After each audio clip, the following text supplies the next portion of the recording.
This video provides information from the internet, and we do not promote any products or medicines. Always consult a doctor before using any medication. We are not responsible for any side effects or issues resulting from self-medication. Cabernorm Tablet is a medication designed to manage hormonal disturbances by controlling prolactin levels in the body. Indications and uses.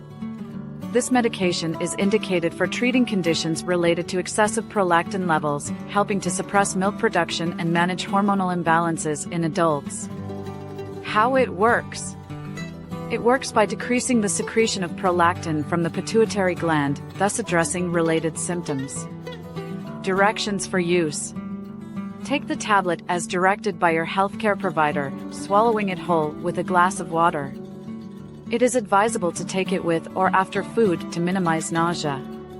The correct dose and duration will depend on personal health factors, hence, do not discontinue use without consulting your doctor. Possible side effects. Common side effects may include drowsiness, nausea, headaches, and stomach discomfort. Contact a healthcare professional if symptoms worsen or if severe side effects occur. Precautions and warnings.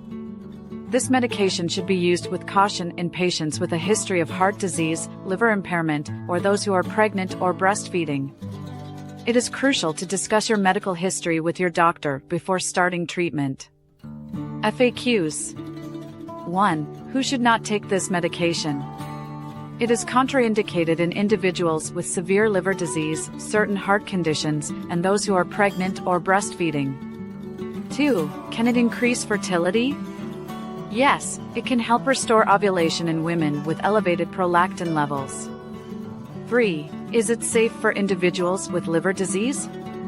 Caution is advised. 4. What side effects should I expect? Common side effects include drowsiness and nausea. 5. Can children use this? It is not recommended for individuals under 16. Thank you for watching. If you have any questions or suggestions, please leave a comment below.